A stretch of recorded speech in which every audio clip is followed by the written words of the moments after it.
যে কিনা হযরত মুসা আলাইহিস সালাতু ওয়াস সালামের যুগে জন্মগ্রহণ করেছিল এবং প্রায় 2000 বছর হায়াত পেয়ে বিশ্বনবী হযরত মুহাম্মদ সাল্লাল্লাহু আলাইহি ওয়াসাল্লামের যুগে এসে সে মৃত্যুবরণ করে। অনেক যুগ আগের কথা, মিশরের প্রাচীন ভূমিতে নবী মুসা আলাইহিস সালাতু ওয়াস সালাম মহান আল্লাহ রব্বুল আলামিনের বাণী পৌঁছে দিচ্ছিলেন তার কওমের মাঝে। সেখানকার জঙ্গলের ছোট্ট একটি টিলার পাশেই বসবাস করত এক অদ্ভুত ধরনের সাপ। সাপটি দেখতে অন্যান্য সাধারণ সাপের মতোই ছিল, কিন্তু তার ভিতরে অদ্ভুত এক চেতনা কাজ করত।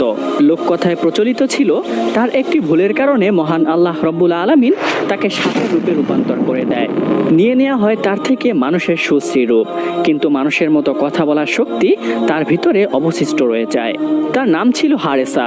সে প্রায়শ্চিত্ত করতে পারেনি, তাই মহান আল্লাহ রব্বুল আলামিনের কাছে ক্ষমা প্রার্থনার জন্য সে সুযোগ খুঁজতে থাকত। একদিন সেই হারেসা সাপ পাহাড়ের উপরে নিঃসঙ্গ সন্ধ্যায় বসেছিল। হঠাৎ করে সে আকাশ থেকে একটি উজ্জ্বল আলো দেখতে পায়। প্রথমত হারেসা মনে করলো সেই আলোটি হয়তো বজ্রপাত থেকে সৃষ্টি হয়েছে, কিন্তু পরক্ষণে সে খেয়াল করলো আলোটি নিমিষে মিলিয়ে যাচ্ছে না। যা বজ্রে সাধারণত হয়ে থাকে তা কিছুক্ষণের জন্য স্থায়ী হতে লাগলো। তখন সে ভালোভাবে লক্ষ্য করলো এবং দেখতে পেল পাহাড়ের উপরে হযরত মুসা আলাইহিস সালাতু ওয়াস সালাম মহান আল্লাহ রব্বুল আলামিনের সাথে কথোপকথন করছেন। হারেসা সাপটি একটু দূরে অবস্থান করছিল, কিন্তু তা সত্ত্বেও মহান আল্লাহ রব্বুল আলামিনের বাণী অনেকটাই স্পষ্টভাবে সে শুনছিল।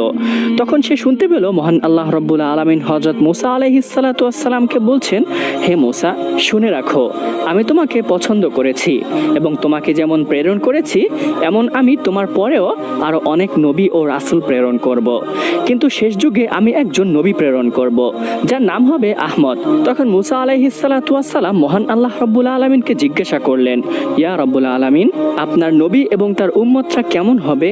তখন মহান আল্লাহ রব্বুল আলামিন বললেন, সে হবে দয়া ও করুণার উৎস। সে কেবল মানুষের জন্য নয়, বরঞ্চ জিনজাতি এবং সমস্ত সৃষ্টিগুলোর জন্য সে হবে রহমত স্বরূপ।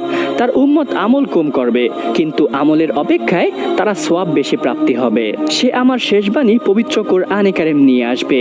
এবং মহান আল্লাহ রব্বুল আলামিন আরো বললেন, সেই নবীর প্রতি যে ঈমান আনবে তাকে আমি মুক্তি দিব, তাকে যে ভালোবাসবে সেই ব্যক্তিকে আমিও ভালোবাসবো।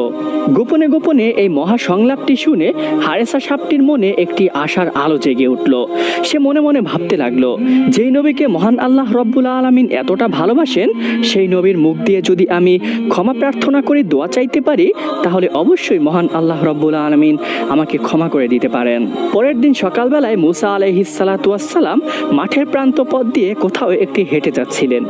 হঠাৎ করে তিনি পিছন থেকে একটি শব্দ শুনতে পেলেন, ইয়া রাসূলুল্লাহ।